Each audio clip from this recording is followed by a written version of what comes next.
Le 69 peut être une position fantastique, mais seulement si vous le faites correctement. Bonjour, je suis Caitlin V, votre coach en sexualité et en relations. Et dans cette vidéo, je vais vous donner les conseils à suivre et les erreurs à éviter lorsqu'il s'agit de donner et de recevoir du plaisir oral simultanément. Lorsque vous pensez à cette position mythique, votre esprit peut vous ramener à vos débuts maladroits et expérimentaux en matière de sexualité. Et c'est vrai, le 69 a une réputation un peu étrange, souvent associée à la jeunesse et à l'exploration. Mais je suis ici pour vous dire que cette position peut être incroyable pour tout le monde. Elle n'est pas réservée aux jeunes aventuriers et elle peut être un excellent ajout à votre répertoire sexuel. Cependant, elle peut aussi mal tourner si elle est mal pratiquée. Il est donc temps de comprendre comment en tirer le meilleur parti. Il y a le type de 69 que vous avez peut-être vécu après quelques verres de trop lors d'une soirée, un peu maladroit, inconfortable et pas vraiment satisfaisant. Mais aujourd'hui, je vais vous apprendre à bien le faire, peu importe le temps qui s'est écoulé depuis votre dernier jeu de beer pong, ou si vous avez toujours été plus classe et que vous n'avez jamais eu ces expériences. Alors, plongeons directement dans mes 5 conseils brûlants pour une expérience de 69 inoubliable. Conseil numéro 1, la préparation et encore la préparation. Écoutez, il est toujours important de prendre soin de son hygiène personnelle, surtout si vous allez vous déshabiller et partager un moment intime avec quelqu'un d'autre. Mais parmi toutes les positions sexuelles, et je dis bien toutes, le 69 est probablement celle où cela compte le plus. Je ne vais pas vous mentir, votre nez sera extrêmement proche des parties intimes de votre partenaire, et vice-versa. C'est littéralement le concept de cette position, vous serez totalement exposés l'un à l'autre. Donc, si vous envisagez d'essayer cette position, je vous recommande vivement de prendre une bonne douche au préalable, en utilisant une serviette exfoliante ou tout autre accessoire qui permet un nettoyage en profondeur. Ne vous contentez pas d'un simple rinçage rapide avec du savon, prenez vraiment le temps de bien vous laver. En même temps, il est essentiel de se rappeler que nous sommes tous des êtres humains et que nous avons tous des odeurs corporelles naturelles. Personne ne sent la rose lorsqu'on est au plus près du corps de quelqu'un d'autre. Alors, ne soyez pas obsédés par cela et ne soyez pas non plus dur avec votre partenaire. Tant que vous avez tous les deux respecté les règles de base de l'hygiène, tout devrait bien se passer. Conseil numéro 2, soyez à l'aise. Il existe plusieurs façons de pratiquer le 69, et il est important de s'assurer que vous êtes physiquement à l'aise, non seulement pour donner du plaisir, mais aussi pour en recevoir. Vous savez, cette sensation où votre tête est mal positionnée, votre dos vous fait mal et vous vous dites que vous aurez besoin d'un rendez-vous chez le chiropracteur après ça? Ce n'est clairement pas la meilleure façon de profiter d'un moment de plaisir. La plupart du temps, lorsque l'on pense au 69, on imagine une personne allongée sur l'autre. Si vous êtes dans une relation hétérosexuelle, je recommande fortement que la femme, ou la personne ayant une vulve, soit au-dessus. Il y a plusieurs raisons à cela. Tout d'abord, si un homme est en position supérieure, cela peut poser quelques problèmes liés à la gravité. Bien sûr, certaines femmes apprécient cela, mais pour moi, qui respire principalement par la bouche, la peur d'étouffer est omniprésente lorsque je suis en dessous dans un 69. Et pas d'une manière excitante ou ludique.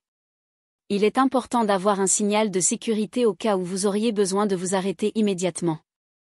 Personnellement, je pense que beaucoup de gens ne sont pas particulièrement enchantés par l'idée d'avoir des testicules posés sur leur front à moins, bien sûr, qu'ils aiment vraiment ça. Ceci étant dit, voici un rebondissement inattendu, la façon la plus confortable de profiter du 69 n'est pas lorsque la femme est au-dessus, mais lorsque les deux partenaires sont allongés sur le côté. Cette position est particulièrement avantageuse s'il y a une différence de taille entre vous, car elle permet à l'un des partenaires d'ajuster légèrement son corps pour s'adapter à l'autre et ainsi donner et recevoir du plaisir simultanément. Conseil numéro 3, trouvez le bon rythme. Le 69 est une excellente position pour les personnes qui souhaitent recevoir plus de sexe oral. Si vous êtes du genre à être anxieux à l'idée de recevoir ou si vous êtes plus à l'aise dans le rôle du donneur, je vous vois et je vous comprends. Je sais que vous aimez donner. Mais le 69 est aussi un excellent moyen de vous habituer à recevoir plus de plaisir. C'est d'ailleurs tout l'intérêt de cette position. Cependant, il est essentiel de se rappeler que, bien que le 69 soit une expérience formidable, il ne doit pas devenir une excuse pour ne jamais prendre le temps de simplement recevoir du plaisir. Il est tout aussi important d'apprécier son propre plaisir que d'être un amant généreux. Et ça, c'est un fait. Dans cette optique, l'un de mes conseils préférés pour le 69 est que vous n'êtes pas obligé d'être en action constante du début à la fin. Parfois, il est agréable de faire une pause et de se concentrer uniquement sur le plaisir que l'on reçoit, surtout si votre partenaire vous procure exactement les sensations dont vous avez envie. En d'autres termes, il est totalement acceptable de prendre une courte pause, de savourer l'instant et de permettre à votre partenaire d'en faire autant.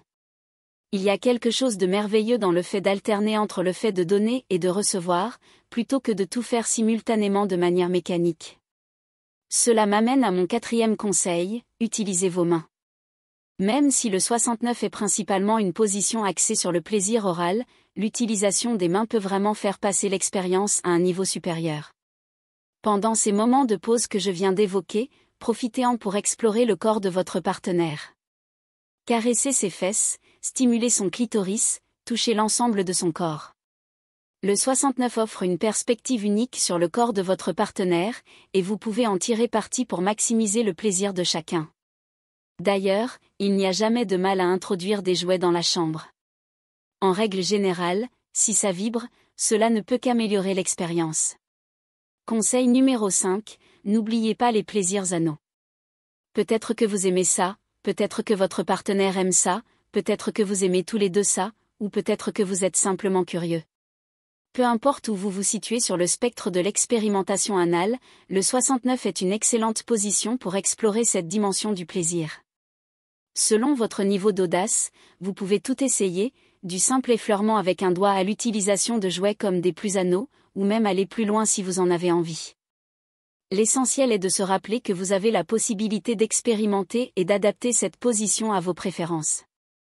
Et comme toujours, assurez-vous de bien communiquer avec votre partenaire et d'être attentif à ses réactions. Si quelque chose ne fonctionne pas pour vous ou pour votre partenaire, ajustez-vous en conséquence. Une bonne communication est la clé d'une sexualité épanouie. Voilà tout ce que vous devez savoir pour améliorer votre expérience du 69. C'est une position qui mérite un retour en force. Que vous souhaitiez pimenter votre vie sexuelle ou simplement rééquilibrer la quantité de sexe oral que vous recevez, le 69 est un excellent choix. Et si vous êtes célibataire, maîtriser l'art du 69 vous démarquera certainement en tant qu'amant exceptionnel.